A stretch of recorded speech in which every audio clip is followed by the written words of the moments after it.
Prezados cursistas, tudo bem com vocês? Espero que sim. Hoje daremos início ao estudo da terceira unidade da disciplina Estrutura e Funcionamento da Educação Básica. Nesta unidade, iremos discutir sobre a organização e estrutura da educação brasileira. Discutiremos as esferas do sistema educacional, a União, os estados, o Distrito Federal e municípios.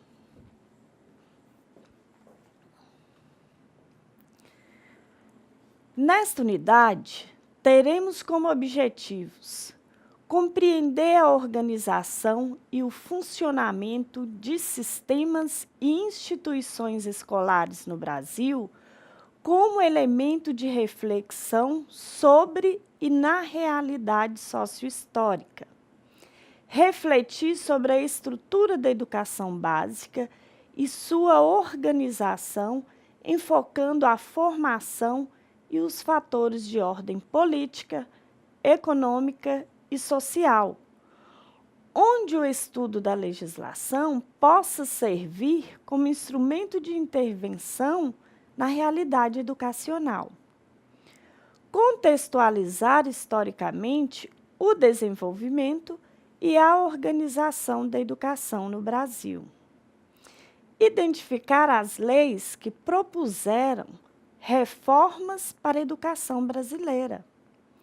Identificar também as regras sobre o financiamento da educação brasileira. Vamos iniciar, então, observando um organograma e estrutura da educação brasileira. Temos aqui, então, a estrutura e organograma da educação brasileira. Como nós vimos na aula anterior, a educação básica ela é formada pela educação infantil, pelo ensino fundamental e pelo ensino médio. Então, aqui nesse organograma, nós temos o quê? Uma demonstração mais específica do que é essa educação básica. Aqui na educação básica, onde temos a educação infantil, está mostrando para nós que a educação infantil ela se subdivide em creche e pré-escola. Quais as crianças que frequentam a creche? As crianças de 0 a 3 anos de idade. A pré-escola, as crianças de 4 a 6 anos de idade. Depois nós temos o quê? Nós temos o ensino fundamental. Para o ensino fundamental, nós temos o quê? As crianças de 7 a 14 anos de idade. Na verdade, agora, né, gente, vai de 6 a 14 anos de idade. E no ensino médio, que tem uma duração de 3 a 4 anos, normalmente são 3 anos, vão os alunos a partir de 15 anos de idade.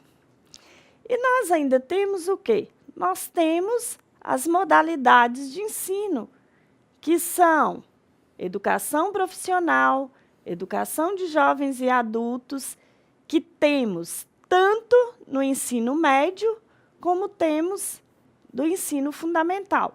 E temos a educação especial.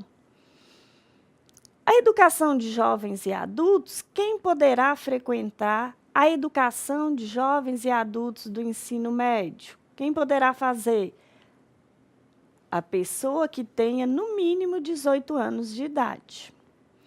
A educação de jovens e adultos do ensino fundamental, quem irá poder frequentar, quem poderá fazer? Tem que ter, no mínimo, 15 anos de idade. Depois, nós temos o quê? Nós temos o ensino superior. Lembram? No início, quando nós dissemos que nós temos 2 níveis de ensino, que é a educação básica e o ensino superior. Para eu ter acesso a esse ensino superior, a educação superior, eu preciso passar por um processo seletivo, né? E essa duração desse ensino superior vai variar. Aqui nós colocamos de 3 a 6 anos de estudo, mas é variável conforme o curso que você escolher, tá? Nós temos ainda o quê?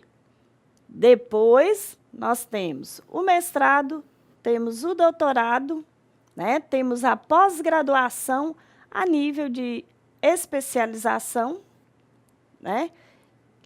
Temos os cursos de extensão, temos os cursos sequenciais e a educação profissional. Ah, tá. Então, Margarete, aqui eu tenho o quê?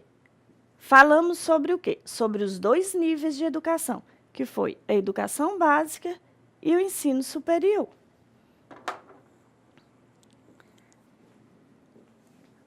A recente estrutura e funcionamento da educação brasileira, ela provém da LDB, que é a Lei 9394/96, que, por sua vez, se junta à Constituição Federal de 88 e às orientações gerais do Plano Nacional de Educação.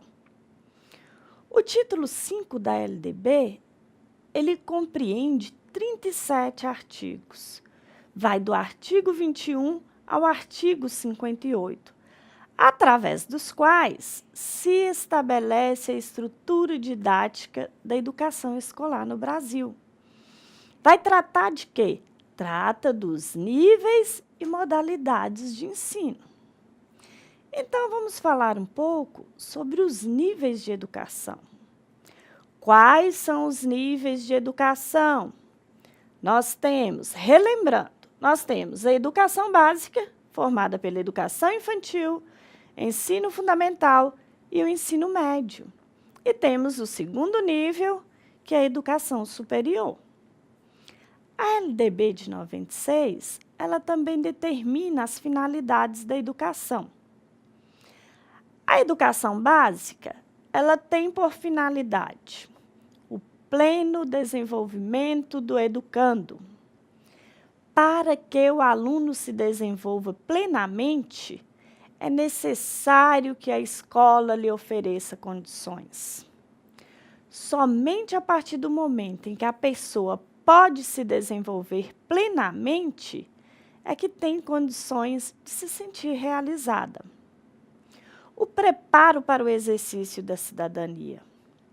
É o que caracteriza o cidadão, é a sua participação na vida social, nas decisões que dizem respeito ao desenvolvimento da comunidade e do país. É preciso que todo cidadão tenha seus direitos respeitados e seja cumpridor de seus deveres. Qualificação para o trabalho. A qualificação para o trabalho, como uma das finalidades da educação, diz respeito ao ensino superior. Porém, pensemos principalmente no ensino fundamental. Será que os alunos saem da escola preparados para o trabalho? Ninguém aprende a trabalhar utilizando apenas cadernos, livros e outros materiais didáticos semelhantes. É necessário que as escolas ofereçam condições de aprendizagem adequadas às atividades das regiões em que essas escolas se localizam. A educação infantil, no artigo 29 da LDB, diz que a educação infantil, primeira etapa da educação básica, tem como finalidade o desenvolvimento integral da criança de até 5 anos, em seus aspectos físico, psicológico, intelectual e social, complementando a ação da família e da comunidade. No artigo 32, diz que o ensino fundamental obrigatório, com duração de 9 anos, ele deve ser gratuito na escola pública, iniciando-se aos 6 anos de idade, e terá por objetivo a formação básica do cidadão. No artigo 35, diz que o ensino médio, que é a etapa final da educação básica, tem duração mínima de 3 anos. E o artigo 45 trata da educação superior.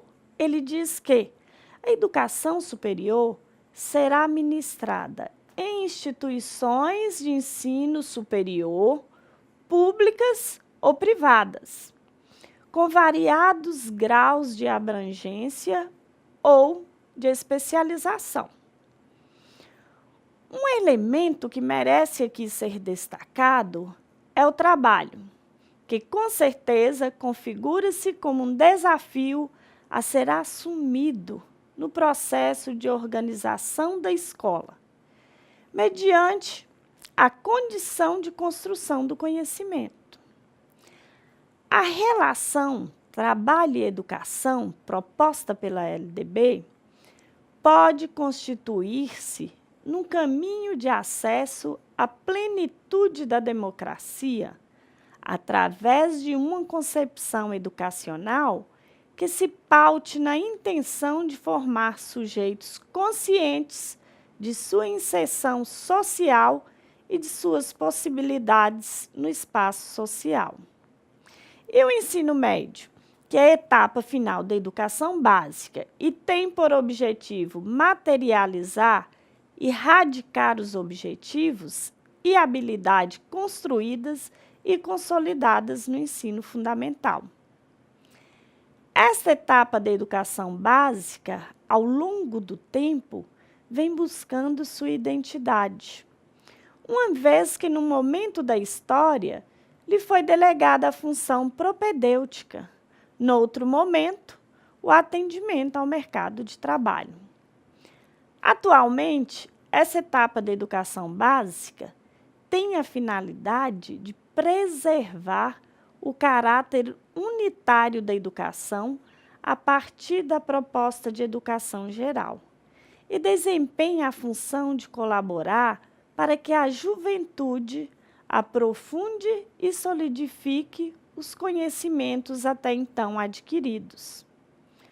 Outro papel que também lhe é atribuído é a condição de permitir o acesso à educação profissionalizante, seja técnico ou de nível superior.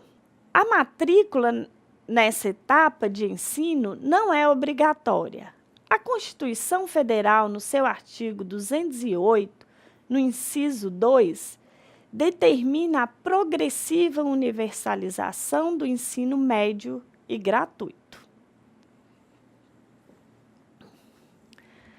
Ainda em relação ao ensino médio, segundo o parecer do Conselho Estadual de Educação de Minas Gerais, 1132 de 97, faz-se necessário salientar que as escolas que oferecerem o ensino médio, última etapa da educação básica, organizarão seus cursos com duração mínima de 3 anos e com 2.400 horas de efetivo trabalho escolar.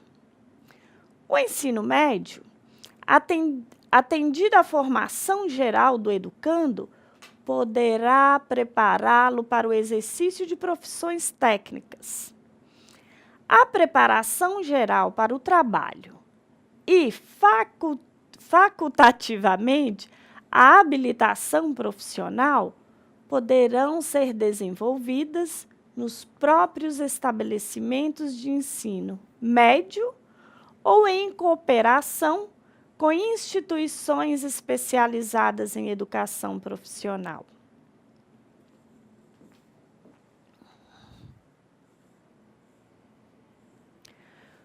O ensino profissional, articulado com o ensino médio, será ministrado de forma sequencial, quando concluída a programação destinada ao ensino médio e seguir-se um período destinado exclusivamente ao ensino profissional.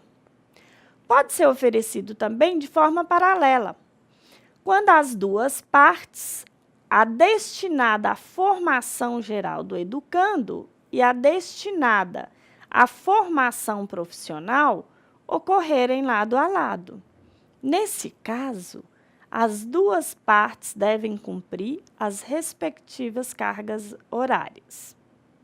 E ainda temos de forma concomitante, quando as duas partes integrarem o mesmo currículo, sem prejuízo da carga horária destinada à formação geral do educando.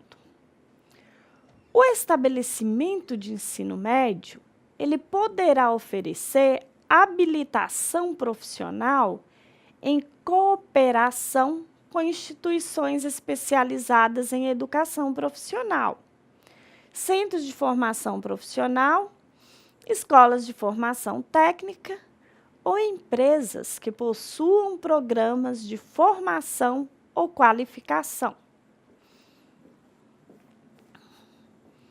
Nos cursos noturnos, os horários e a duração da jornada diária serão compatíveis com as especificidades dos alunos trabalhadores, sem comprometer os padrões de qualidade. Vamos falar sobre a educação superior antes de passarmos para as modalidades de ensino.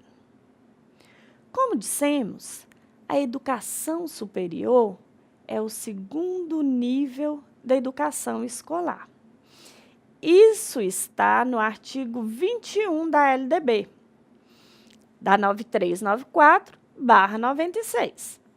Vale ressaltar que os concursos vestibulares continuam a ser processo válido para ingresso no ensino superior.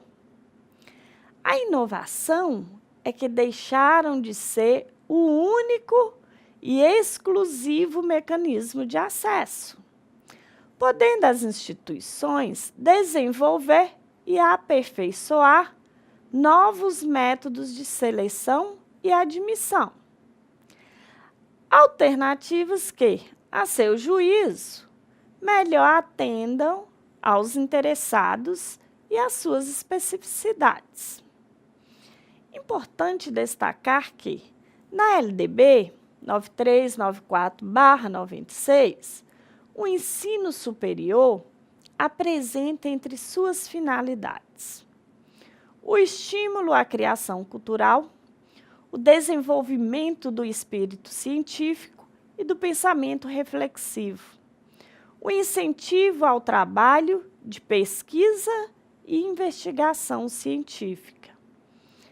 Pode-se entender, a partir daí, que não ficam claros a função e o compromisso da universidade em realizar ou desenvolver a pesquisa, de modo a contribuir para o desenvolvimento do conhecimento científico.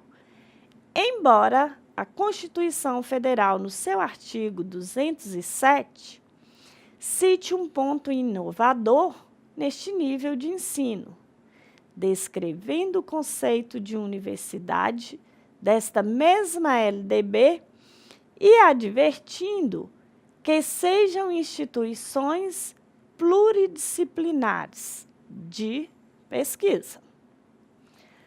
Vamos passar agora, então, para as modalidades de educação que foram citadas na unidade 1. Vocês se recordam? Vamos relembrar, então. Modalidades de ensino nada mais é que a variação da educação regular. É uma forma de organização de educação e ensino, de modo a atender a grupos diferenciados de alunos. Assim temos modalidades de ensino: educação de jovens e adultos, que é a EJA, a educação especial, a educação indígena, a educação rural, a educação profissional, a educação à distância e a educação quilombola. Falaremos sobre cada uma delas.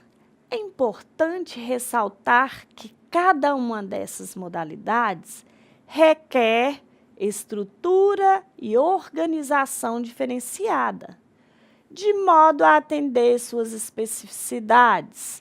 Entre essas, nós temos calendário, currículos, carga horária e metodologia.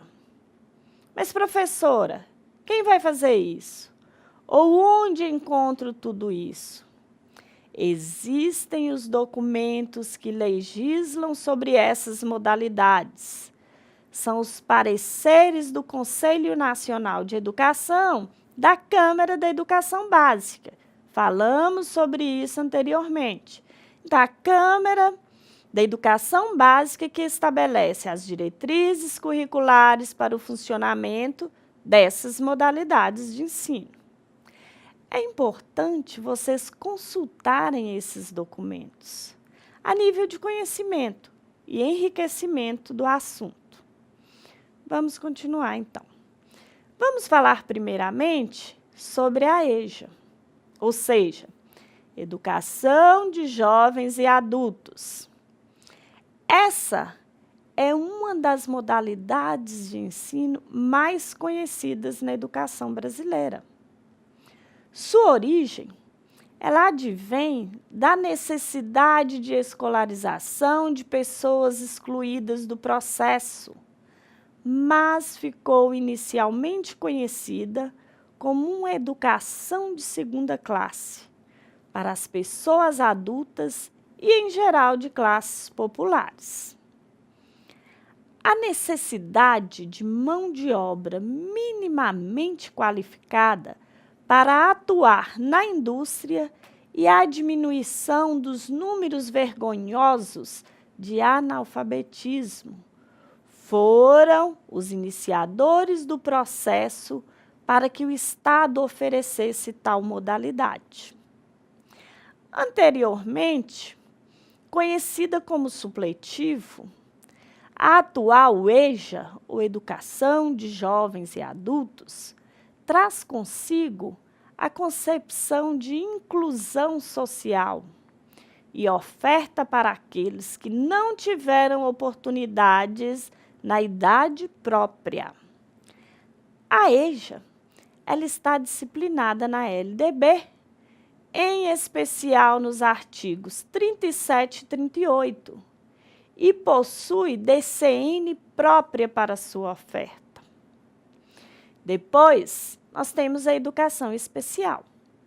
Seu conceito está disposto no artigo 58 da LDB. A modalidade de educação escolar oferecida preferencialmente na rede regular de ensino, para educandos com deficiências, transtornos globais do desenvolvimento, altas habilidades ou superdotação. Sua caracterização, ela é encontrada nos artigos 59 e 60, bem como nas inúmeras legislações que foram necessárias para que o processo de inclusão pudesse acontecer. Essa modalidade de ensino, ela já foi alvo de um artigo especial já publicado. Em síntese, os sistemas de ensino devem matricular os estudantes com deficiência, transtornos globais do desenvolvimento e altas habilidades, superdotação nas classes comuns do ensino regular. E no atendimento educacional especializado, complementar ou suplementar a escolarização, ofertado em salas de recursos multifuncionais ou em centros, na rede pública de instituições comunitárias, confessionais ou filantrópicas, sem fins lucrativos. Aí temos a Paia, Vovó Clarice, no caso aqui, várias outras escolas especializadas. Depois nós temos a educação escolar indígena. Essa modalidade ocorrem em unidades educacionais inscritas em terras indígenas e suas culturas, as quais têm uma realidade singular, querendo pedagogia própria em respeito à especificidade étnico-cultural de cada povo e comunidade, e formação específica de seu quadro docente, observados os princípios constitucionais, a base nacional comum e os princípios que orientam a educação básica brasileira. Na estruturação e no funcionamento das escolas indígenas, é reconhecida sua condição de possuidores de normas e ordenamento jurídico próprios, com ensino intercultural e bilíngue, visando a valorização plena das culturas dos povos indígenas e a afirmação e manutenção de sua diversidade étnica. Depois temos o quê? A educação básica do campo. O que é a educação do campo?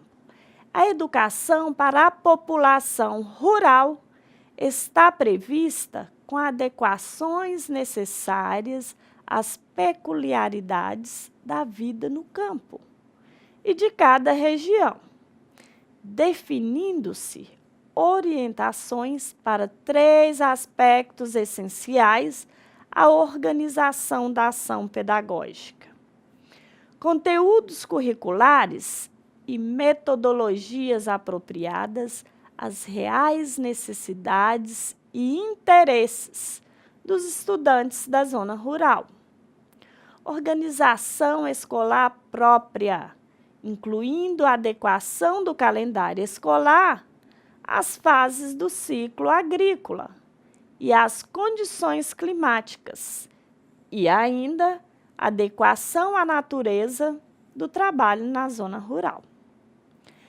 A identidade da escola do campo, ela é definida pela vinculação com as questões inerentes à sua realidade, com propostas pedagógicas que contemplam sua diversidade em todos os aspectos, tais como sociais, culturais, políticos, econômicos, de gênero, geração e etnia.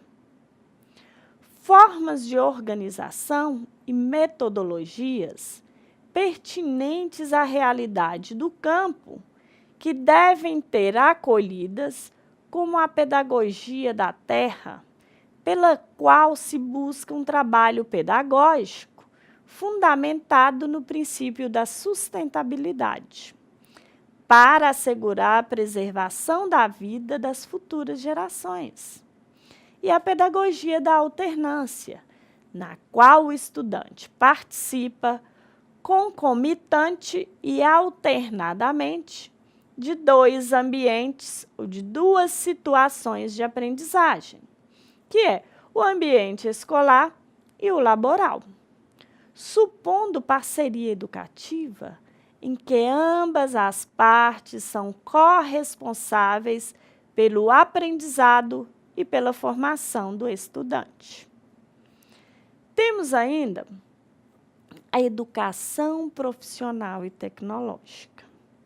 A educação profissional e tecnológica, no cumprimento dos objetivos da educação nacional, ela integra-se aos diferentes níveis e modalidades de educação e às dimensões do trabalho, da ciência e da tecnologia, e articula-se com o ensino regular e com outras modalidades educacionais. Educação de jovens e adultos, educação especial e educação à distância. Como modalidade da educação básica, a educação profissional e tecnológica ocorre na oferta de cursos de formação inicial e continuada, ou qualificação profissional e nos de educação profissional técnica de nível médio. Temos ainda a educação à distância. A educação à distância é a modalidade educacional na qual alunos e professores estão separados, física ou temporalmente.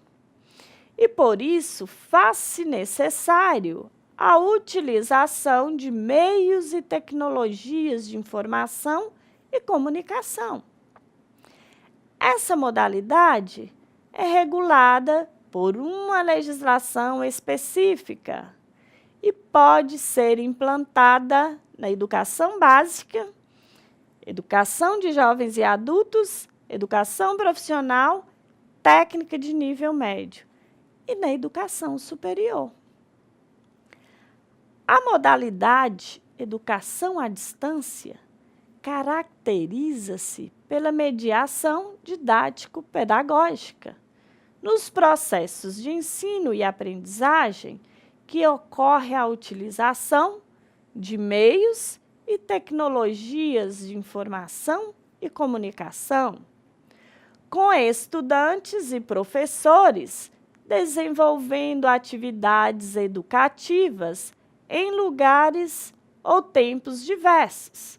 Exemplo da educação à distância somos nós. Vocês conhecem bem essa modalidade. Depois nós temos a educação escolar quilombola.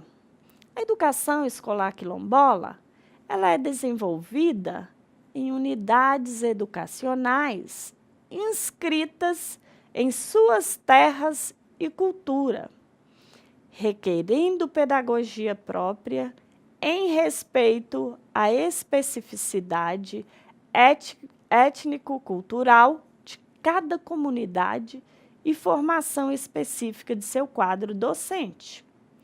Observados os princípios constitucionais, a base nacional comum, lembrando que a base nacional comum não muda para ninguém, é comum, e os princípios que orientam a educação básica brasileira. Na estruturação e no funcionamento das escolas quilombolas, bem como nas demais, deve ser reconhecida e valorizada a diversidade cultural.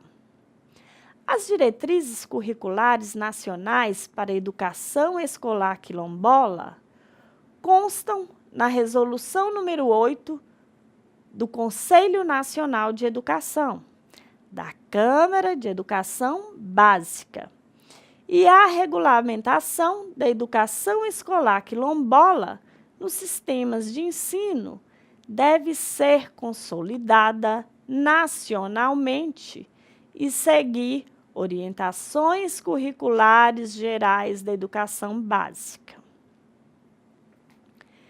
Deixei a educação quilombola para o final porque é considerada uma modalidade de ensino, mas não consta no caderno didático de vocês. Então, eu acrescentei, tá? A nível de conhecimento.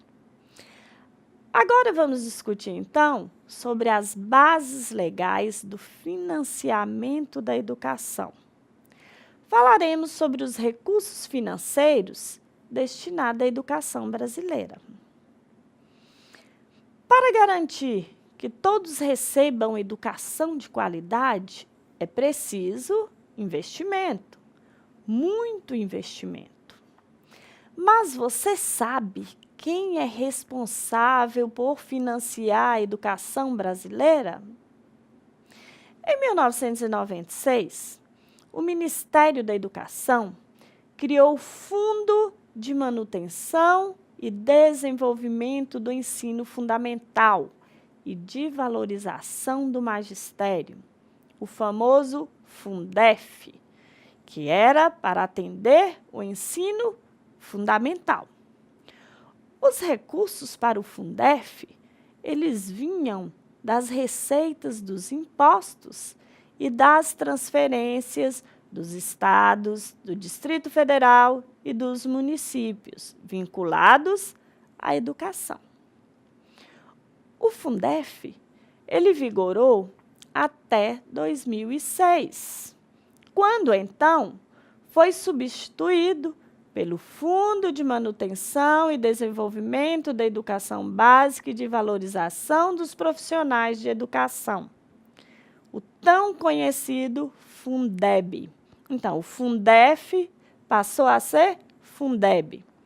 O Fundeb, ele é um fundo estadual. Cada unidade da federação tem o seu, abastecido por uma porcentagem vinculada de impostos.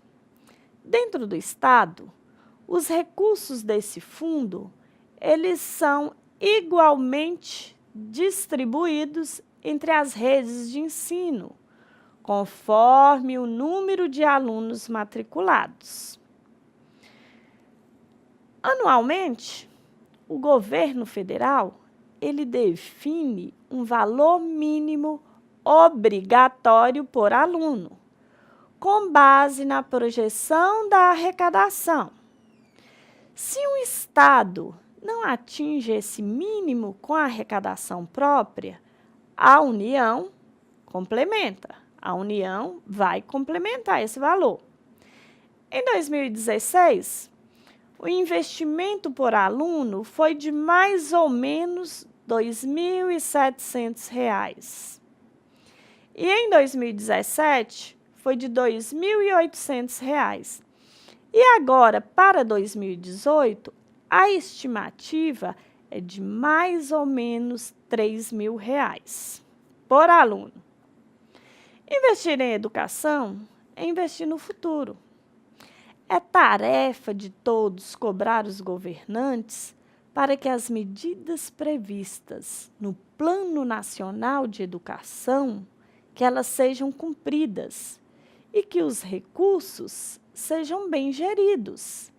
E todas as crianças e jovens tenham direito à educação de qualidade garantido. Com o financiamento da educação, nós encerramos a nossa terceira unidade. Espero que vocês tenham gostado do conteúdo e até a nossa próxima aula.